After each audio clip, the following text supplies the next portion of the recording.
So we're going to do something different from the norm, from regular lectures that I've been doing. It's going to be more of a class. And what I'm going to attempt to do here is condense a 5-week series into 50 minutes. And as you heard, we were granted an extra 10 for the kindness of Rabbi Epstein. So we got to take 5 weeks and get it done in an hour. So I'm going to ask you to hold all questions until after. If we have time, I'll take questions. Otherwise, I'll be off to the side. But I'm going to be going through material rather quickly. There are handbooks on different chairs. Make sure you have one because you're going to need it.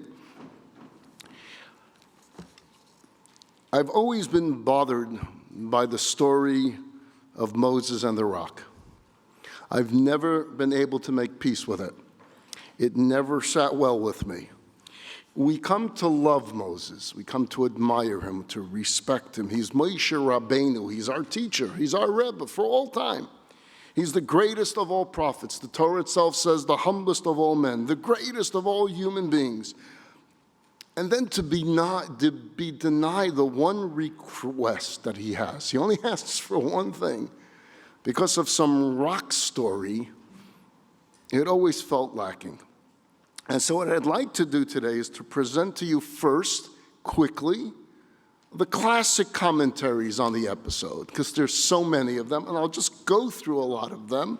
Some I'm sure you've heard before, some perhaps not, but then I'm going to present to you an alternate way of looking at the entire story. There's no right or wrong here when it comes to commentaries. They're all right. So I'm not here to choose sides, but I'm here to present something that after studying it, I've said, that I can live with. So perhaps you'll appreciate this additional perspective. So let me set the background for you real fast. Okay, we're going to read soon from chapter 20 of the book of Numbers. Chapter 20 jumps 38 years. 38 years mean we're jumping to the end of the period of time that the Jewish people are in the wilderness.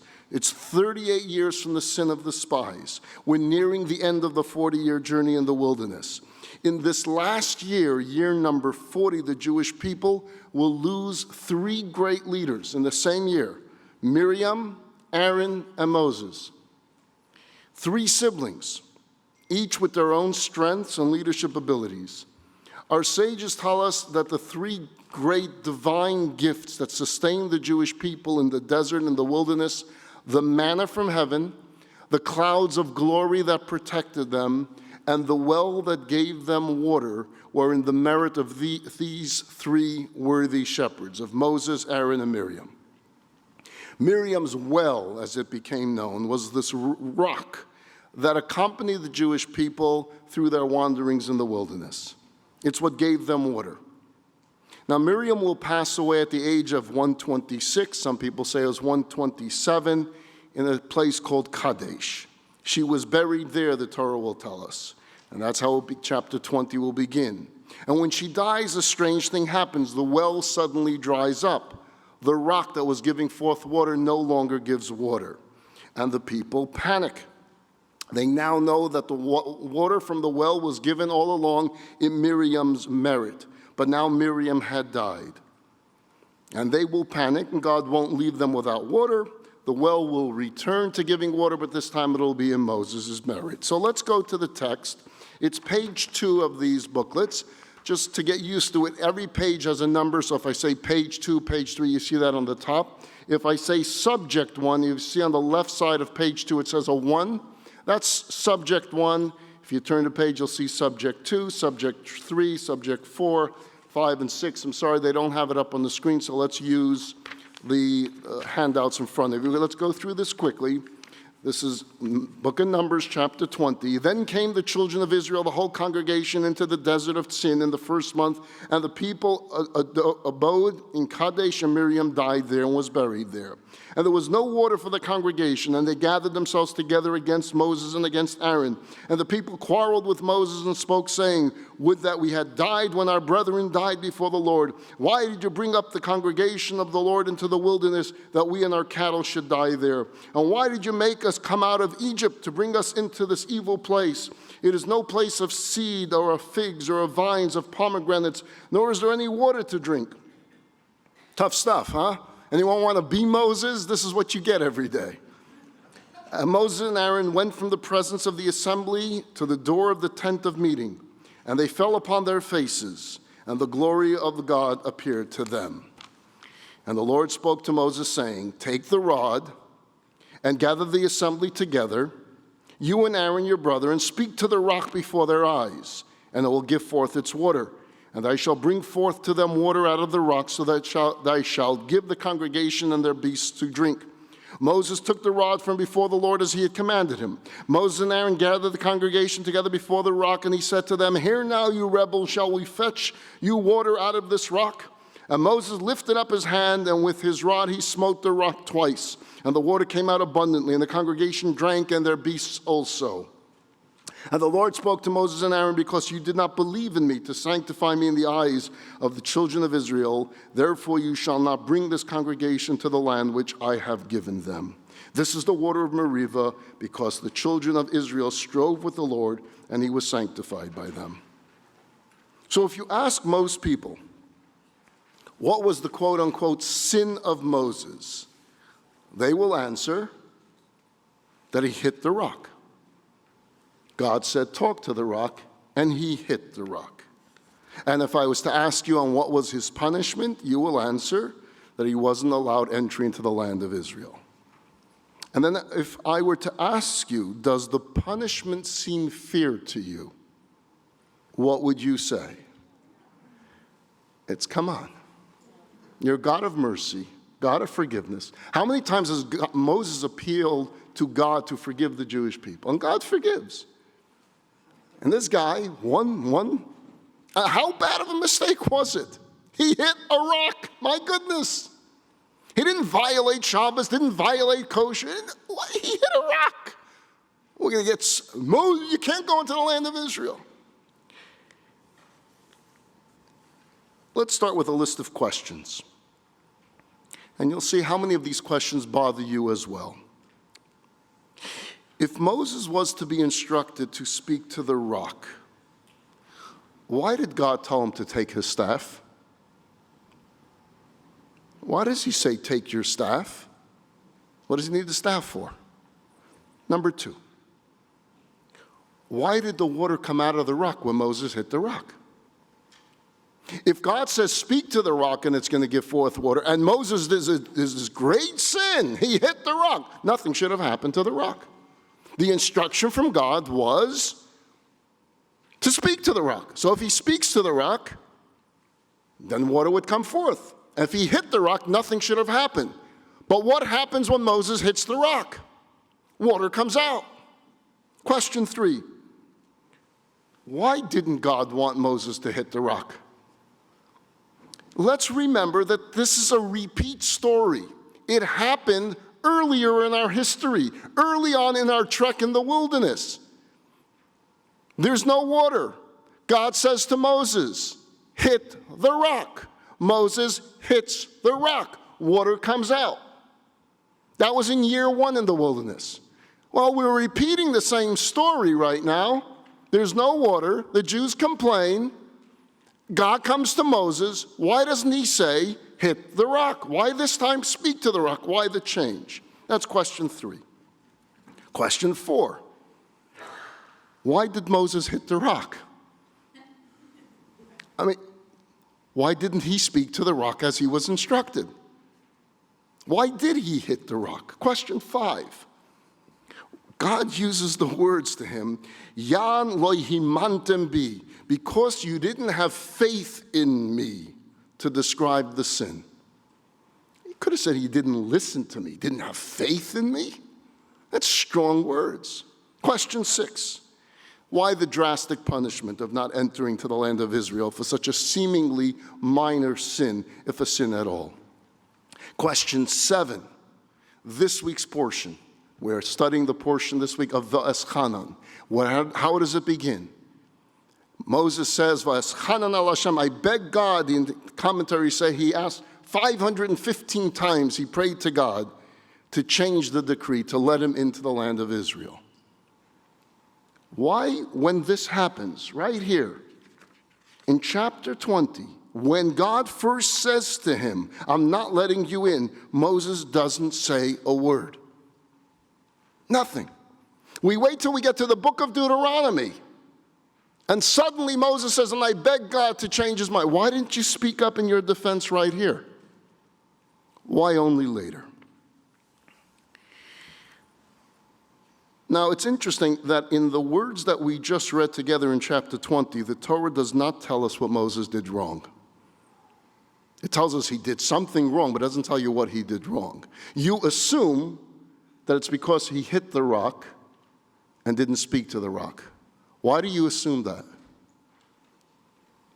Why, when you came in here, did you think that Moses did something wrong because he hit the rock?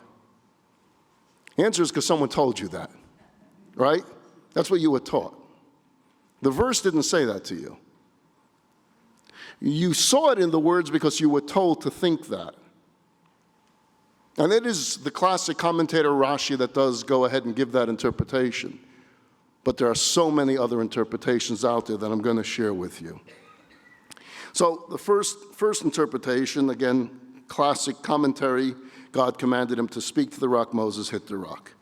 Some say Moses hit the rock twice. He was only supposed to hit the rock once. I mean, we're really getting nitty, small little error there. Oh, God said hit the rock once. Why are you hitting the rock twice? Oh, you can't go into Israel because of that. Some say Moses was punished for not acting on his own initiative. We'll get back to that later. Some say he was punished because he showed anger. He lost his control. He got angry at the people. He called them rebels.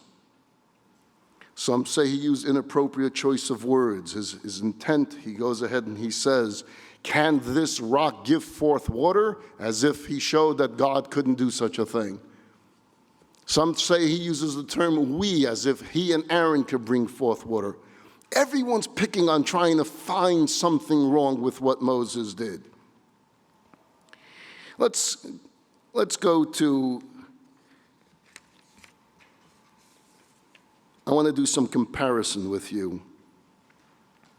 And what I'm going to try to do here is I'm going to focus in on the actual instruction of God to Moses, and then what Moses actually does. What I'd like to do for the remaining part of our time together is to act as Moses' attorney. I want to defend him. I want you to join me in this defense of Moses. Okay? That's what we're going to try to do. I want you to take a look at number 2 on page 4. If you don't have the handouts, look for a place because you're going to need it. This is the actual instruction that God gives over to Moses. And if you look closely, and I'll show it to you, there are 5 commandments in these 2 verses that are listed in number 2.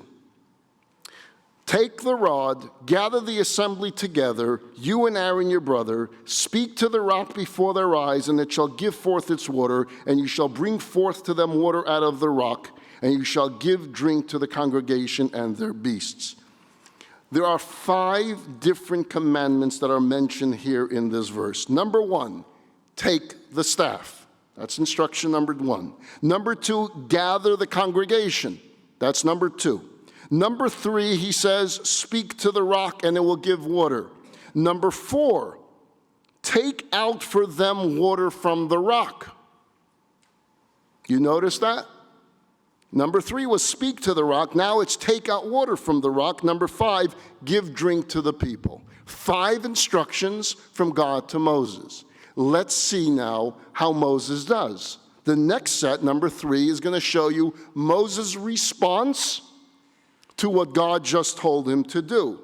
Each of those 5 commands have an active verb telling Moses he needs to do a specific action. Okay, let's take a look now. In number 3, Moses took the rod from before the Lord as he had commanded him. Are we okay with instruction number 1? God said, take the rod. And what does the verse say? Moses took the rod. He's 1 for 1 right now, correct? We'll all agree, score a point for Moses. He fulfills commandment number 1. Number 2, and Moses and Aaron gathered the congregation together before the rock. So far, so good. Gather the people. He gathers the people. So far, so good. Nothing wrong. Commandment number 3 was, speak to the rock that it should give forth water. What does Moses do? He speaks to the people, and he says, here now, you rebels, shall we fetch you water out of the rock. All right, here's our first problem, right? If we're defending Moses, here's our first problem. God said, speak to the rock, and he spoke to the people. That's our first problem. Even though God instructs Moses to speak to the rock so that it'll give forth water, Moses speaks to the people.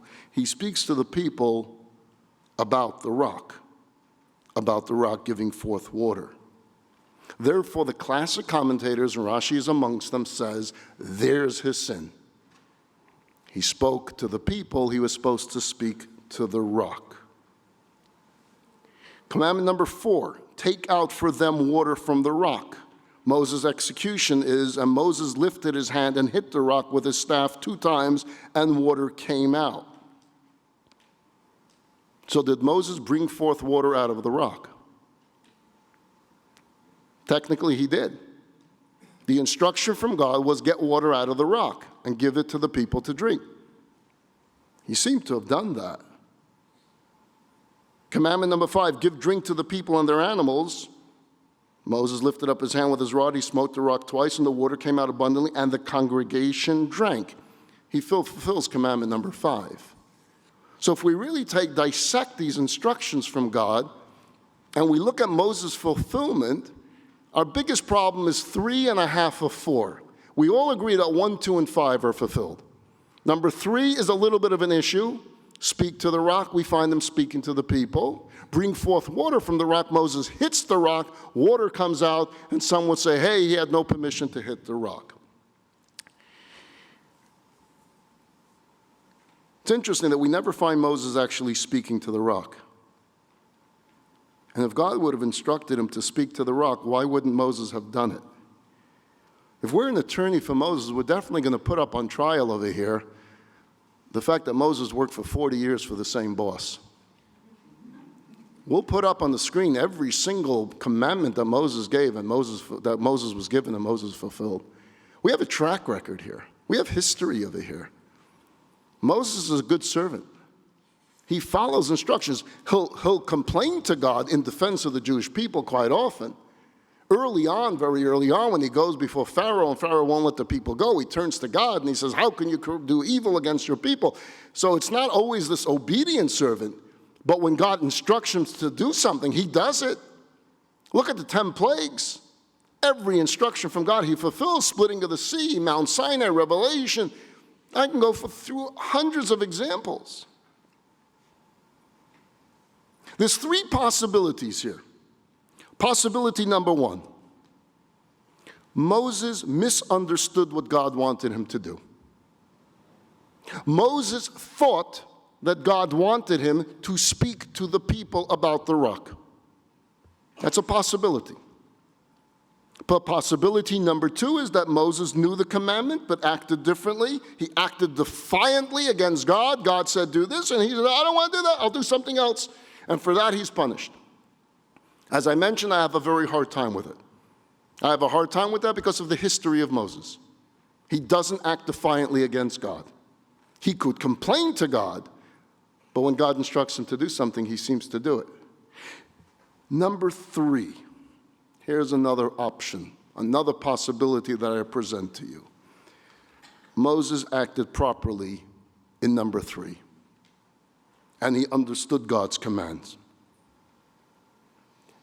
And that when we use the word v'dibartem el hasela, the word el, says Nachmanides, can be understood to mean odot. Speak about the rock. Who should he speak about the rock to? Go a few words right before. He says, gather the people. Why am I gathering the people if I have to speak to a rock? Gather the people and speak odot, about the rock. The instructions was exactly what Moses did. Gather the people together, you and Aaron. Get them all to stand in front of the rock. And now speak about the rock. And then bring forth water from the rock. How do you bring forth water from the rock? Well, if I'm Moses, I know how to do this. I did this years earlier. How did I do this years earlier? I took my staff and I hit the rock. That's what I did. God instructs me, gather the people, speak to them about the rock, and then bring forth water from the rock. So how do I bring forth water from the rock? I hit it, just like I did some 38 years earlier. Yeah. Did you gather the people the first time? I don't know if he was asked to gather the people the first time. This time he's asked to gather the people. I'm comparing as how you get water out of the rock.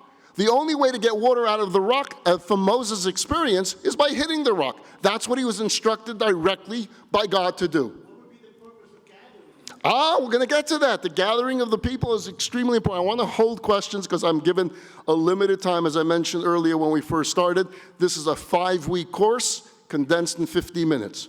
So I got a lot of material, so I'll hold your questions till later. I know there's a lot going on here, but please try to hold on to your questions. I am making the case here that Moses did nothing wrong in these verses. You're all going to say, but 1 second here. God seems to be upset at him. God says you can't go into the land of Israel. This becomes a big part of our story. I know that. But in the actual story of what happens with the gathering of the people and the hitting of the rock and the water coming forth from the rock, I present to you the possibility is there that Moses did nothing wrong and followed the instructions exactly as it was given to him. Because this is exactly how God instructed him years earlier at Horeb, many years earlier. And speak to the rock. To Moses meant speak about the rock. And take out water from the rock meant bring water from the rock just like you did the last time. Because of all of these considerations, all these commentators, other than Rashi, are searching to try to find the quote-unquote sin of Moses. Because they too struggle with what did Moses do wrong in these verses. Maimonides, Nachmanides, they all take issues with the rebuke. The rebuke was too strong. He shouldn't have used the word rebels.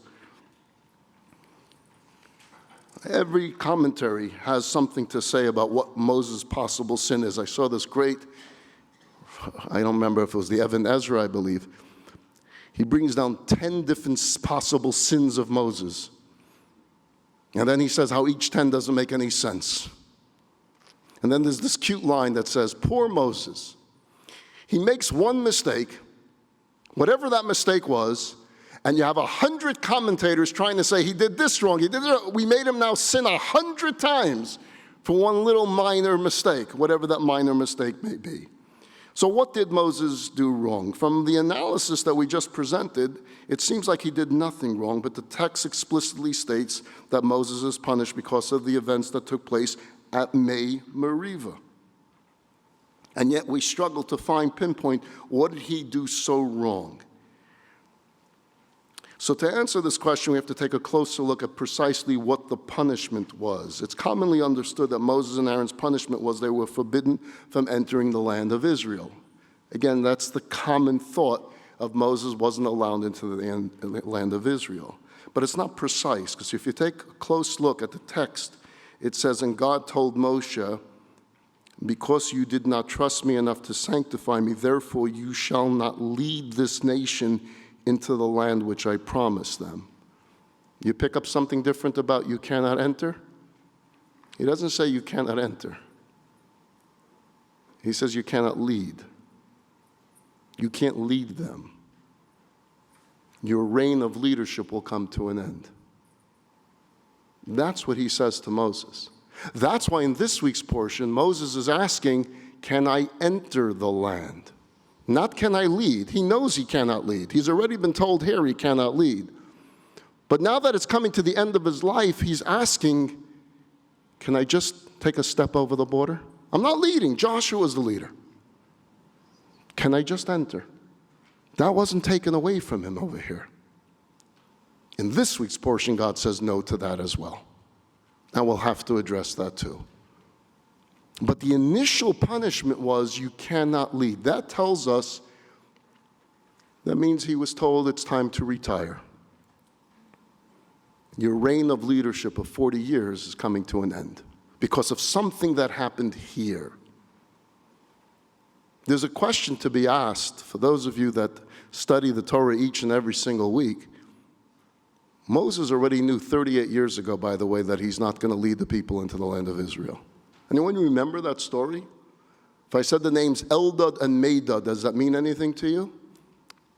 There's a whole story that takes place about two people that become prophets, and they start prophesying amongst the camp that Moses won't lead and Joshua will lead. Moses already knew that. The reason as to why he wouldn't end up leading, he didn't know, but he knew he wasn't going to lead the people into the land of Israel. He knew 38 years earlier that Joshua was going to be the one to lead them in. What Moses asks in this week's portion is not about leading. Moses asked for his resignation to be accepted by God numerous times. Moses never wanted the job. He asked if he can quit numerous times, and God never let him out. So when God says, I'm not letting you lead in, Moses says, thank you so much, Yasher Koyach. Thank you. I've been waiting for that for a long time. But in this week's portion, he's about to pass away. His dream in life is, I just want to step in, step over the Jordan. Let him in. Just let him in. And in this week's portion, God says no. So what did Moses do wrong? Again, I'm presenting to you various commentators that are out there.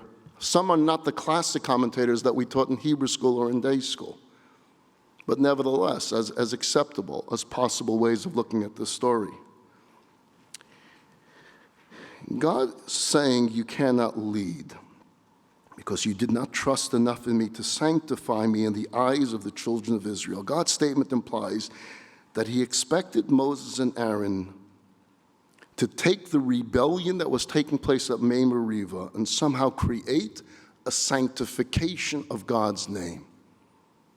Something here was presented to you, Moses, and you didn't take advantage of it. Therefore, to find that sin, we have to examine again those words that take place at Meribah, but perhaps we're looking in the wrong part of the story, because now we're looking for a leadership crisis, something he failed to do as a leader. So let's go back to the very beginning again. Go back to page 2. Let's look again how the story begins, because as I presented, once the story happens with the rock and everything, I say Moses did nothing wrong. So maybe we can find something else that happens here. Then came the children of Israel, the whole congregation, to the desert of Sin in the first month of the people abode in Kadesh, and Miriam died there and was buried there. There was no water for the congregation. They gathered themselves together against Moses, against Aaron, and the people quarreled with Moses and spoke, saying, would that we had died when our brethren died before the Lord? And why have you brought up the congregation of the Lord into the wilderness, that we and our cattle should die there? Why did you make us come out of Egypt to bring us into this evil place? It is no place of seed or figs or vines or pomegranates, nor is there any water to drink.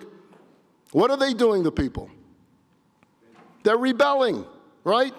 They're complaining against Moses and against God. Why did you ever take us out of Egypt? You should have left us in Egypt.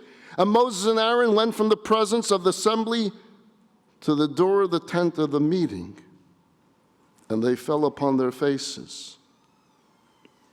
What did Moses and Aaron say to the rebellion? Nothing. He didn't respond. The people are saying negative things about God, negative things about the Exodus, negative things about Moses, negative things about why'd you ever take us out of Egypt. And what does Moses say? Nothing. Every other time we find it, when Moses responds, he says something. When this happened the first time around, Moses will respond. And he'll go ahead and say, don't matarivi madi matanasnas Hashem. Why are you arguing with me? Why are you testing God? At Rafidah, Moshe immediately challenges the people, reprimanding them that their complaints shows a lack of faith in God, a lack of appreciation for everything that God did for them. He sanctifies God's name by defending God. This time, he doesn't say a thing. He falls on his face. It's like, I surrender. It's saying, God, I can't do this anymore. He's reached his end. When this happened, my first year of leadership, I was strong enough to deal with it. But it's happening again with the children of that generation? After everything we've been through, again? It's like a tout brute. And he falls on his face. Now, God will say, this is what you have to do. But then when the story is over and the children of Israel have water, God says, the leadership has come to an end. Moses himself said it by just simply falling on the floor. It's not a punishment of a sin. It's the reality of where Moses was at in his life. And when you're going to start taking the people of Israel into a land of Israel, and you're going to start fighting and quarreling over who get which piece of land, you need someone that's going to get involved in the debate and the arguments and the revolutions and the revolts. Moses at this point said, Genug, enough. And that's why God says to him, you're not going to be the ones to bring him into the land of Israel, and Moses accepts it. In this week's portion, Moses is not talking about undoing what happens here. He's simply asking permission to enter into the land of Israel. I'm not finished yet with trying to analyze this story because I want to back it up with something. The key to understanding this complicated story is in a few words that we all miss when we read it. And the reason we miss is because we're so focused on hitting the rock, speaking to the rock, but I want to take your attention, and they didn't put the verse numbers over here, but when God responds to Moses, go to page 3, okay? Page 3 opens with, the Lord spoke to Moses saying, take the rod. In Hebrew, anyone read the Hebrew? Read it out loud. Kach es hamata. When you say hamata, what does that mean? The staff. Take the staff. I don't know that we'll have all the time, but let's take a quick look. I want you to go to page number 8. Page number 8. Number 6 of my verses here. I'm going to go real quick. Okay. These are all different verses I took from the book of Exodus where God is talking about Moses' staff. Moses' staff is very famous, right, in the book of Exodus. It's used a lot in the book of Exodus. It's constantly referenced in the book of Exodus. When Pharaoh shall speak to you, saying, show a miracle for yourselves, then I shall say to Aaron, take, read the next English word, thy rod, your rod. That's what God will call it. Go to the next one. And the Lord spoke to Moses, say to Aaron, take thy rod. Take your rod. That's what he calls it. Next one, Exodus 8:1. The Lord spoke to Moses, say to Aaron, stretch forth your hand with thy rod. Interesting common thing we find. He calls it always your rod. Go to chapter 8, verse 12. The Lord said to Moses, say to Aaron, stretch out thy rod. Again, calls it your rod. Let's go to chapter 9, verse 23, page 9. Moses stretched out his rod towards heaven. Chapter 10. So Moses stretched out his rod. Chapter 14. But lift up your rod. Okay, I've made my case as an attorney here that when God speaks about the staff of Moses, he calls it matcha, your rod. Suddenly, in this story, he says, the rod. You find that? You see that? Okay, let's move on. What does Moses do? Let's go back to the beginning of my booklet. God says, take the staff. What does the next verse say? Go back to page 3, where it says that Moses took, he doesn't say his rod. He says, es hamate. He took the staff. Where did he take the staff from? Not from his closet, where he would keep his staff. Not from his tent, where he would keep his own staff. Where did he take it from? Read the next words. From before the Lord as he commanded him. He took, quote unquote, the staff from before the Lord, which means the tabernacle, as God instructed him to do. You're missing a story here. You're missing a story, and that story now, let's go to page number 5. Number 17. Number 17, by the way, is one portion before this story unfolds before us. So it should be fresh in our minds. It's the last story that's told to us before this takes place. There's a rebellion that takes place. It's the rebellion of Korach. Korach is Moses' cousin. He rebels against his cousin, and he says, who appointed you leader? Anyone familiar with the story? He rebels against Moses. You're not the leader. Why do you appoint yourself leader? It's nepotism. It's favoritism. It's a terrible rebellion that takes place. One of the saddest stories of the Bible, as far as if you're Moses to have this rebellion against you, as if he grabbed power when we all know Moses never wanted the power. After the story is over, this is what takes place. Let's read it. And the Lord spoke to Moses, saying, speak to the children of Israel, and take of each of them a rod, one for each father's house, of all the princes according to the house of their fathers, 12 rods. Every tribe is to bring one rod. And you write the name of the tribe on the rod. And you shall write Aaron's name upon the rod of Levi, for one rod shall be for the head of the house of their fathers. And I shall lay them up in the tent of the meeting before the testimony. All 12 rods are to be put into the Mishkan, into the tabernacle, where I will meet with you. And it shall come to pass that the man's rod, whom I shall choose, shall blossom, and I will make to cease from me the murmurings of the children of Israel, whereby they murmur against you. I'm going to create a miracle, that the rod of whose tribe I have chosen to be the leaders will suddenly blossom overnight, without it being connected to the ground, to any tree. And Moses spoke to the children of Israel. Every one of the princes gave him a rod apiece, for each prince one, according to their father's house, 12 rods, and the rod of Aaron was among the rods. Moses laid up the rods before the Lord in the tent of the testimony, and it came to pass that on the morrow Moses went into the tent of the testimony, and behold, the rod of Aaron for the house of Levi had sprouted and brought forth buds and blossoms and almonds. And Moses brought out all the rods from before the Lord to the children of Israel, and they looked, each one took their own rod, and the Lord said to Moses, put Aaron's rod back before the testimony, to be kept, read on with me, for a token against rebels, that there may be an end of their murmurings against me, that they die not. This is a staff you are to use anytime there's a rebellion. You're to take the staff, gather the people, and just show them the staff. And Moses did so as the Lord commanded him to do. The one story that takes place right before our story with the rock and the water is this story. And now they're rebelling again. Moses should have done on his own exactly what he was instructed here to do. When there's a rebellion, take the staff that's in the tabernacle, not your staff, the staff. The staff we spoke about, the staff about rebels, and bring it to the people.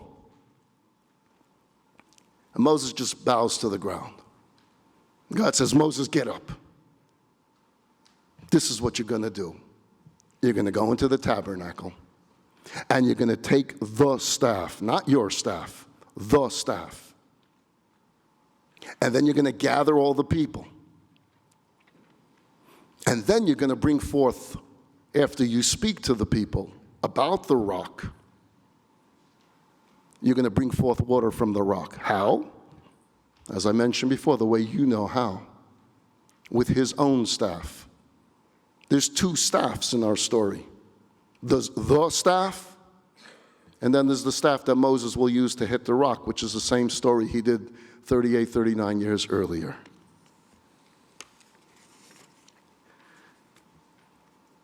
This neatly explains why the Torah says he took the staff milifnei Hashem. He took the staff from before God. He took the staff that was made for situations like this. This also defends Moses for using the word, you rebels. He didn't invent this word. This was the word that God used about the Jewish people. When they rebel, show them the staff, Aaron's staff, the one with the almonds on it. So when Moses is showing it to them and he says, look here, you rebels, that's exactly what he's supposed to say. That's what he was instructed to say. He did nothing wrong. And when God says, speak to the rock, the reference is, speak to the people you just gathered about the rock. That the rock will now give forth water, so stop rebelling. Miracles have happened to you for 40 years and it's going to continue happening. Cut it out. Moses does exactly that. And he hits the rock as he was instructed to do, to bring forth water from the rock. Give the people to drink. He does it. He's 5 for 5. He follows every instruction that God put before him. Once we explained that Moses was commanded to take the staff of Aaron, everything following makes perfect sense. Everything works perfectly in this. As to why he hit the rock twice, I say, Your Honor, big deal. Where did you say only hit it once? How many times did Moses hit it the last time? I don't know. Now, again, I know there are commentaries out there that said he shouldn't have hit it and he shouldn't have used this. I know all that. But if we want to find room to defend Moses, it's there. There's enough commentaries out there that give us this pathway.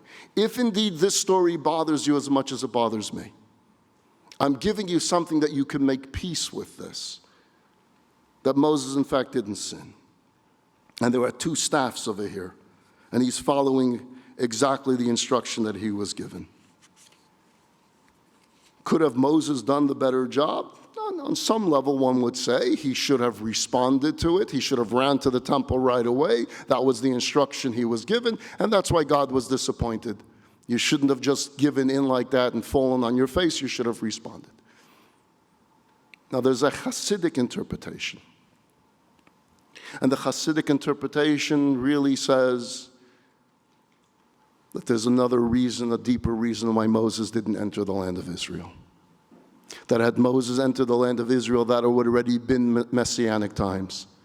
And there never would have been any exile thereafter. And you say, hey, that would have been great. But in Hasidic understanding, there is an advantage to exile that ultimately we will reach a much higher, loftier level than had the Messiah come in the days of Moses. And therefore, all of this is taking place in order so that they would be eventually exiled. And that eventually we would reach this loftier place. And we on our own will merit to bring Mashiach. I want to jump now to the very end of the Torah. One of the most emotional parts of the Torah is the very last few verses, in which Moses, who led the children of Israel out of slavery, Moses, who led 2 million kvetching Jews through 40 years of wandering in the hot wilderness. Moses, who receives the Torah from God at Mount Sinai, and gave us the Torah, inspired us in the Torah, taught it to us for 40 years, pleaded with us in the book of Deuteronomy to keep that torch burning. And as I spoke earlier at an earlier session, the idea that we still keep Passover today, and still put on tefillin today, and still put a mezuzah on the door today, exactly as Moses instructed us, is the greatest testimony of the greatness of the Jewish people. Because if I give an instruction to someone, the most you would think is 3 generations. If you were to tell your children to remember something, you don't really expect your great-great-grandchildren to know that story. And here we are thousands of years later, and we're still reading the words of Moses in the book of Deuteronomy, urging us to keep that torch burning. And we get to the very end of the book of Deuteronomy. Moses went up from the plains of Moab to Mount Nebo, opposite Jericho. There the Lord showed him the whole land, and the Lord said to him, this is the land I promised to Abraham, to Isaac, and to Jacob. I have let you see it with your own eyes, but you shall not cross over into it. And it is there that Moses dies. Now, this happened thousands of years ago. And the fact is, every time we read it, it still hurts. Every time you read this last portion, and you have this image of Moses, some of you, this image of Charlton Heston. Some of you know what I just meant. Standing on the top of the mountain, seeing the land from this distance.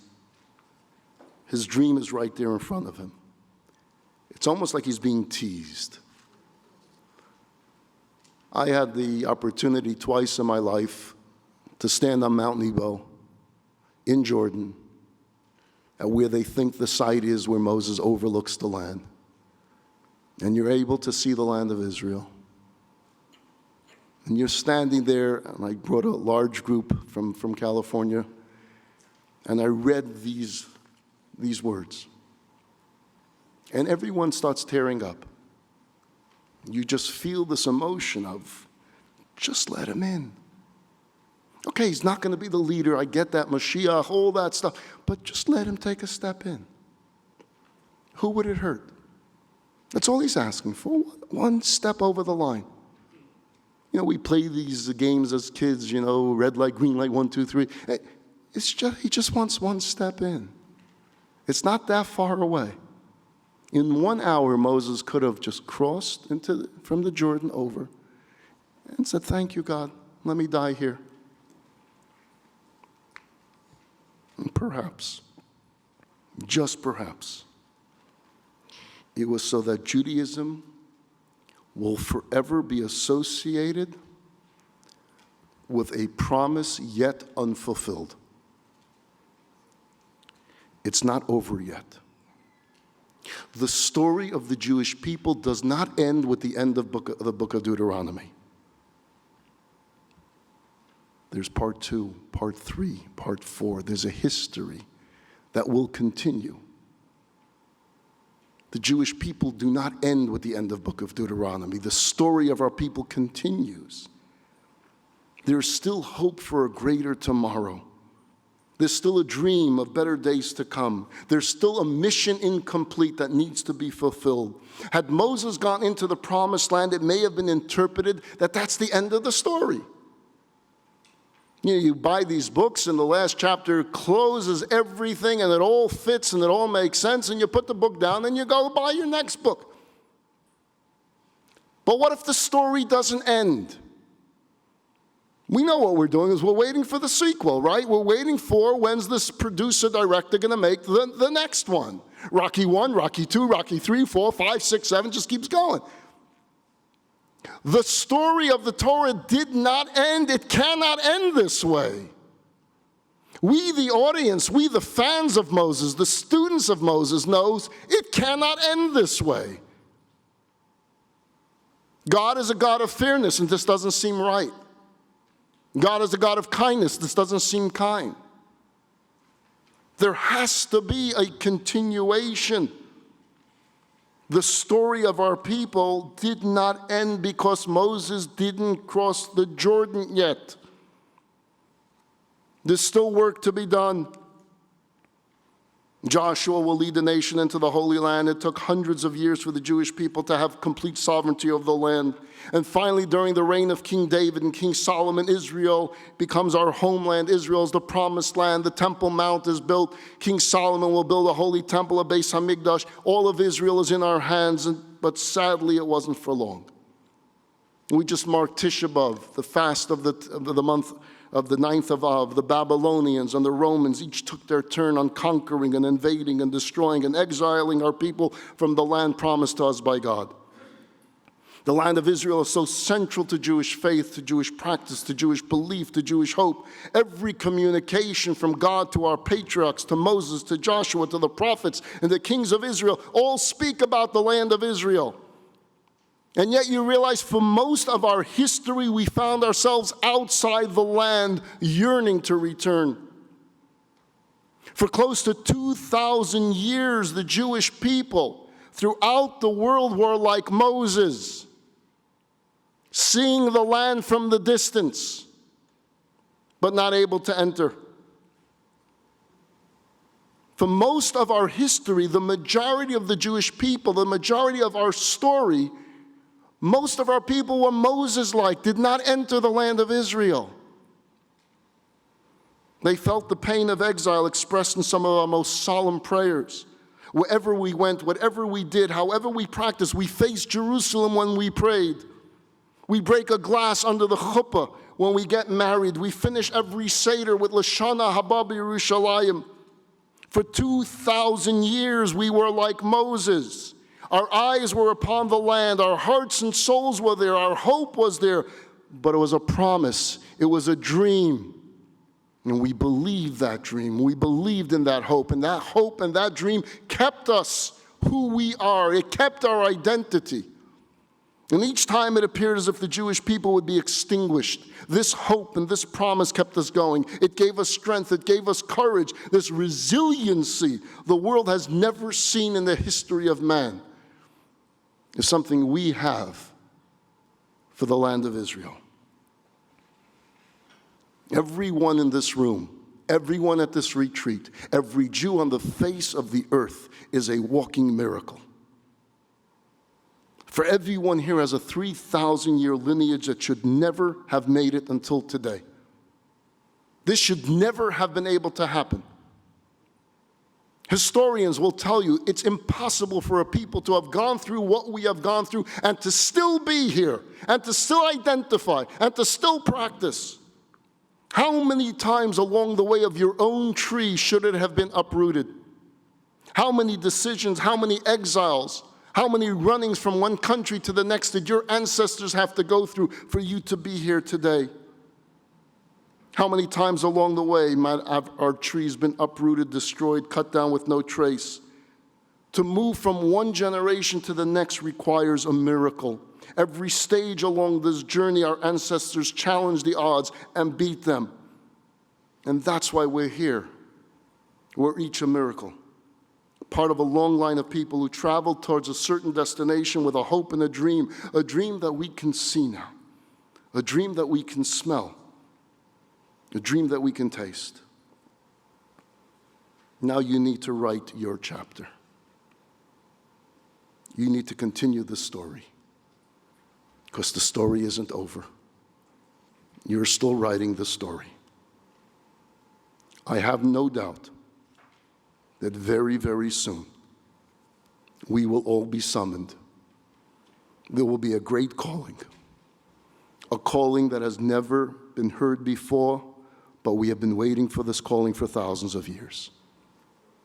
A great shofar will be heard all over the world. Hine, Mashiach ba, behold, Mashiach has come. And we will all join together, Jews from all over the world, to fly on these wings of eagles to the Holy Land.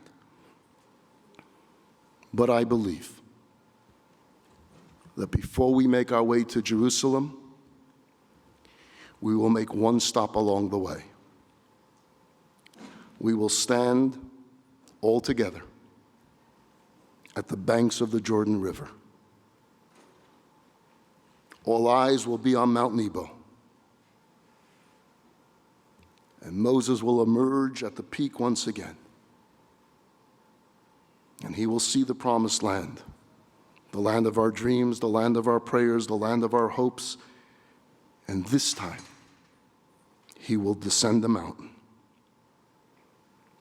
And with millions of Jews standing at the border, with Mashiach there, and Abraham, Isaac, and Jacob, and all of our holy leaders from all of our history, all standing at the banks of the Jordan River. And we will see Moses make the journey down the mountain. And as we sing Avenu Shalom Aleichem in our loudest voices, we will welcome Moses into the promised land. And the next chapter of our story will then begin, the chapter of the Jews in the times of Mashiach. Thank you very much. Yep. I'll take a few questions. Go ahead. The pasuk does say that Moshe took the rod as commanded by Hashem, but then it goes on to say that when he struck the rock. He struck it with his rod, which is not what Hashem commanded him to do. You're talking about when he's told to hit the rock, to speak to the rock? Yes. Which verse? Read. And Moses and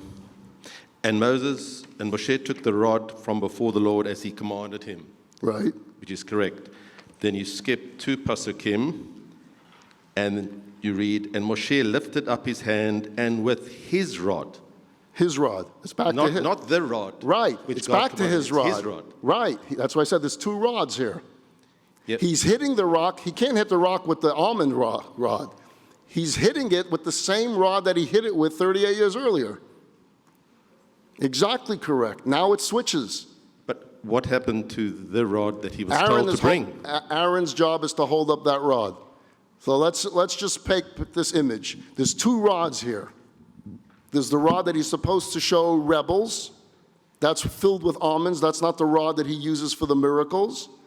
And now when he comes to hitting the rock, he goes back to the regular rod that he always carries with him. And that's the rod that he brings water out of a rock that he did 4 decades ago. It's back now to his rod. That's why I said there's 2 rods here.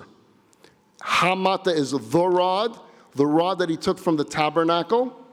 That's the rod from the end of the story of Korach. And the rod that he uses to bring water forth from the rock. Separate rod. His rod. Yeah. You have your finger up? Yeah, so in that sentence as well, I heard that they say when he hit the rock and he didn't talk to the rock, because Right. he was remembering 38 years ago, Right. he did that because he was, Miriam was dead, and he was like suffering the mourning of his sister, and he wanted her, and that's part of that you say, the 1,000 explanations that they say, that he was kind of upset that Miriam was not around, and he wanted to bring her back, so he didn't have enough emunah to talk to the rock. That's why he hit the rock, saying, Miriam is still here with us. She's going to bring the water, which she passed away. That's why the whole problem with the water started in the first place. So the fact that he hit the rock, he was understandable way because he was suffering, but instead of Hashem, he didn't have enough emunah to understand and to show the people you're saying that he this- needed to talk to the rock and the water will still come, right? Yeah, so Rashi takes the interpretation that he was actually meant to speak to the rock and he hits the rock. And once you get into that, once you go that route, now there's all different explanations as to why he actually did it. Did he lose control? Was he angry? Was he upset?